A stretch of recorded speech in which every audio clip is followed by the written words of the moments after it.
भोग से, नहीं पास जाता योग के, नहीं दूर रहता योग से। नहीं इंद्रिया होती विकल, नहीं सक्त है न विरक्त है तृप्त अपने आप में तू प्राज्ञ जीवन मुक्त है। चिन्मात्र तू भरपूर है, नहीं विश्व तुझसे भिन्न है। फिर त्याग क्या कैसा ग्रहण तुझसे न जब कुछ अन्य है विश्व तेरी कल्पना, तू सिद्ध अक्षय तत्व है। नहीं भेद है नहीं द्वैत है, अद्वैत है एकत्व है। द्रोणाचार्य कहते हैं, अर्थात पद्मपालाचार्य कहते हैं कि अपने से अपने को जानने के लिए या अपने से भिन्न को जानने के लिए तीन प्रक्रियाएं हैं। देखिए, ब्रह्म तो आप है ही, इसमें कोई दो राय नहीं, पर हम संत बन जाए, हम संत बनने का प्रयास कर रहे हैं। ब्रह्म तो हम हैं ही, इसमें कोई दो राय नहीं। आप सभी ब्रह्म ही है, ब्रह्म से भिन्न कुछ नहीं है। काश हम संत बन जाए। और संत का कोई वेश नहीं होता। हर सन्यासी संत नहीं होता और हर संत सन्यासी नहीं होता। तो द्रोणाचार्य कहते हैं, विषयोत उत्पन्नतः संविद्यक्षात् अज्ञान हानतः स्वतः सिद्धे अथ अपरोक्षम प्रजायते। तीन प्रक्रिया है। अब उसको शास्त्र की भाषा में नहीं कहते, सरल भाषा में निरूपण करता हूं। जैसे सामने से कोई मेले की गाड़ी जा रही है और इतनी उसकी दुर्गंध तीक्ष्ण हो कि दुर्गंध हमारी नाक में प्रवेश करके हमको दुर्गंध का ज्ञान कराती है। इसमें विषय ही प्रमाण पर आरूढ़ होकर के हमको उसका ज्ञान कराता है। विषयोत्पन्न अपरोक्ष ज्ञान प्रक्रिया कहते हैं इसे। दूसरा तरीका है, पहले हमने बताया था कि व्यक्ति विषयाकार होकर के ही उस विषय का ज्ञान होता है।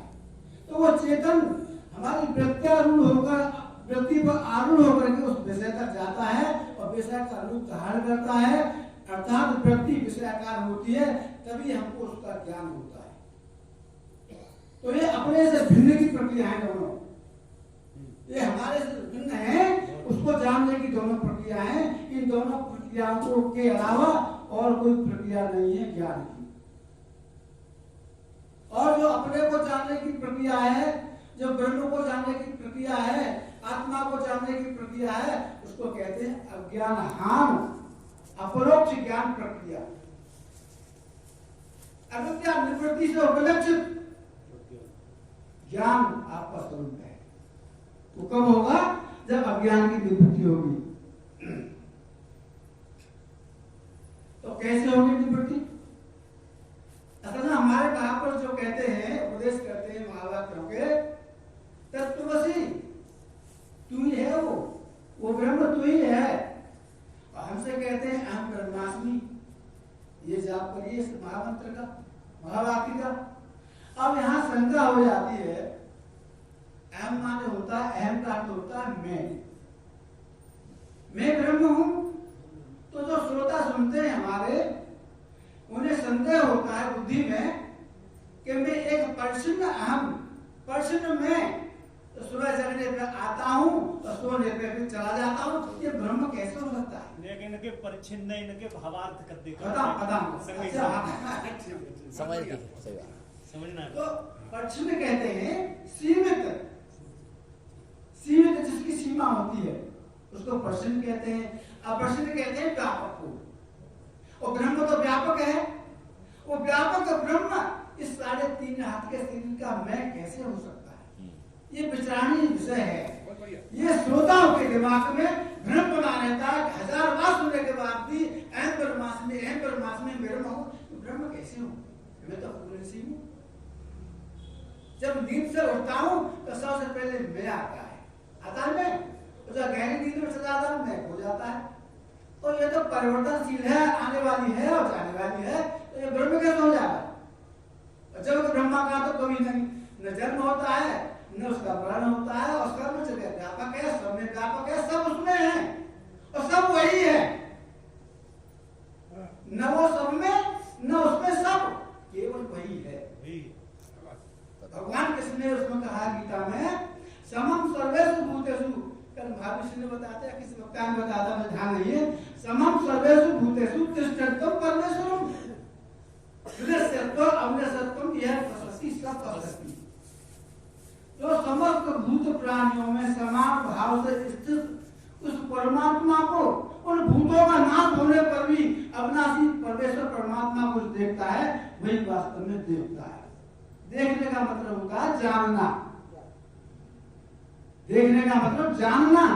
ब्रह्म मानने से प्राप्त नहीं होगा, जानने से प्राप्त होगा, जानने से, मानने से नहीं। तो कैसे है सब समान भाव, कैसे देखता है? जैसे घरों में, सभी घरों में मिट्टी है, तो उन घरों का नाश होने पर भी मिट्टी का नाश नहीं होता। ठीक उसी प्रकार से समस्त भूत प्राणियों का नाश होने के बावजूद भी उसका कारण हमेशा अविनाशी रह करके परमात्मा रहता है। तो हमारी दृष्टि तत्व को होनी चाहिए, हमारी दृष्टि कारण को होना चाहिए, कारण पे नहीं। तो घड़े की उत्पत्ति, घड़े की स्थिति, घड़े का नाश, तीनों कालों में मिट्टी की शुरुआत और हमारे महापुरुषों ने शास्त्रकारों ने बड़ी बड़ी मेहनत की है हमारे जीव के कल्याण के लिए, समझाने की दृष्टि से कि कैसे ये भ्रम जो हो गया है इसका भ्रम निकलना है। आपको अपने स्वरूप का ज्ञान प्राप्त करना है तो देखो,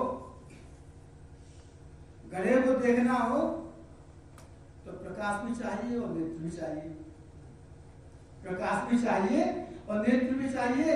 प्रकाश से घड़े का अंधेरा मिटा और व्यक्ति उसमें व्याप्त हुई, तो उसके बाद हमको ज्ञान हुआ कि ये घड़ा है। तो व्यक्ति ने जो घड़े का रूप धारण किया, इसको तो कहते हैं वृत्ति व्याप्ति। ठीक है, अब तो समझ में आ रहा है, वृत्ति व्याप्ति के बिना आपको दूसरे का ज्ञान नहीं हो सकता किसी को। अब हमारे विद्वान लोग भी कहते हैं, चलो थोड़ा इसको ले लें, इसको कहते हैं वृत्ति व्याप्ति। उसके बाद तदनंतर एक अज्ञान उत्पन्न होता है कि मैंने घड़े को जान लिया, ये हो गया फल व्याप्ति। वृत्ति व्याप्ति पूर्व की ज्ञान होता है, फल व्याप्ति से अनुमान होता है कि मैंने इस वस्तु को जान लिया। अब ये बताओ, जो चीज व्यापक है उसको कैसे जानोगे? भाई वृत्ति इतनी लंबी चौड़ी तो नहीं है भाई, विषय को तो विषय का रूप तो धारण कर लेगी वृत्ति, पर तो परमात्मा का रूप को कैसे धारण करेगी? तो क्या होगा उस अवस्था में? जैसे समुद्र में नदियां जाकर के मिल जाती हैं और समुद्र का रूप धारण, समुद्र रूप भी बन जाती है, वहां कोई नदियों का कोई आकार और रूप अलग से विकसित नहीं होता है। ठीक इसी प्रकार से वो वृत्ति भी अपने स्वरूप में जाके लय हो जाती है, उसके तो उसका अलग से रूप नहीं प्रतीत होता, वृत्ति उससे ब्रह्म स्वरूप हो जाती है। तो दो शब्द आते हैं इस संबंध में, ब्रह्माकार वृत्ति और अखंड ब्रह्माकार वृत्ति। अखंड ब्रह्माकार वृत्ति को ब्रह्मचरम वृत्ति भी कहते हैं। तो वृत्ति ब्रह्माकार वृत्ति तो साधारण रूप है, हम ब्रह्मास्मि हम ब्रह्मास्मि, अपने को ये सोचना विचार करना मैं ब्रह्म हूँ, ये तो अभ्यास है, ये साधारण रूप है। और अखंड ब्रह्माकार वृत्ति, वृत्ति आधार से चले। अशोक जी टोक देना जिसमें कोई ऐसी सब ठीक है वृत्ति आधार से चली और आधार को छोड़ दिया, वृत्ति व्याप्त हुई। वृत्ति जहां से चली अंतःकरण से, और उसको विषयाकार नहीं हो पाई, ब्रह्म के बारे ब्रह्म को कैसे आवृत करेगी? तो वृत्ति समाप्त होगी, आधार को भी छोड़ दिया और ब्रह्माकार हुई। इसको कहते हैं अखंड ब्रह्माकार वृत्ति, ब्रह्मचरम वृत्ति कहते हैं। तो भाई अशोक जी ने प्रश्न तो बहुत लंबा रख दिया है, समय थोड़ा अभाव है। अब क्या करें, हम तो चाहते हैं सभी, हम तो कहते हैं सब हम जैसे ही हो जाए। कैसे आप समझे, कैसे भी समझे, आप कभी नेपाल गए हो, मैं जब पंतरा यूनिवर्सिटी पढ़ता था तो वहां से नेपाल नजदीक पड़ता था, तो वहां जाया करता था। तो वहां की दुकानों की एक विशेषता देखी मैंने, तो वहां एक ही दुकान में आपको सब चीज मिल जाएगी। आपको सब्जी मिल जाएगी, आपको मिठाई मिल जाएगी, आपको कपड़े मिल जाएंगे, आपको आभूषण मिल जाएंगे। वहां की दुकानों की एक विशेषता है नेपाल की कि ठीक इसी प्रकार से जो हमारे आयोजन कराते हैं सम्मेलनों का, ये सत्संग क्या है, यहाँ भिन्न भिन्न कक्षाओं के विद्यार्थी बैठे हैं, तो कोई हमारा वक्ता किसी पर प्रकाश डालता है, कोई किसी पर प्रकाश डालता है, सभी कक्षाओं के विद्यार्थियों को कुछ प्रसाद मिलता ही है, तो ठीक है। इसी प्रकार से हर वक्ता की वाणी में कोई न कोई प्रेरक वचन मिल ही जाता है, यदि कोई लेने वाला हो तो।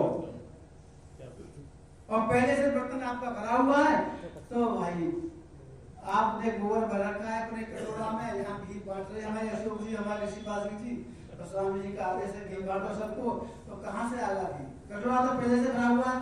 तो जो कुछ आप अब तक समझे हो उसको निकाल के बाहर फेंक दो, महापुरुषों की वाणी पर विश्वास करो। आप जब यहाँ आए थे संसार में, पंडित जी ने आपका नाम रखा, पूरन सिंह तुम्हारा नाम है, तो पूरन सिंह समझने के लिए हमें याद करना पड़ता है कि हमारा नाम पूरन सिंह क्या है। ठीक इसी प्रकार से आपका इतना दृढ़ निश्चय हो जाए, दृढ़ बोल हो जाए कि मैं ब्रह्म हूँ, और ब्रह्म होने के बाद फिर संत बनने का अभ्यास करें, संत बनने का प्रयास करें। संत के बारे में आप जानते हैं, मिले तो एक तो दामन नहीं असंत, अब विष्णु तो एक प्राण है नहीं, और समय आगे बोलने से इनकार करता है। मैं अपनी वाणी को ही विराम देता हूँ। और पूर्णमद पूर्णमद पूर्ण पूर्ण पूर्णमेव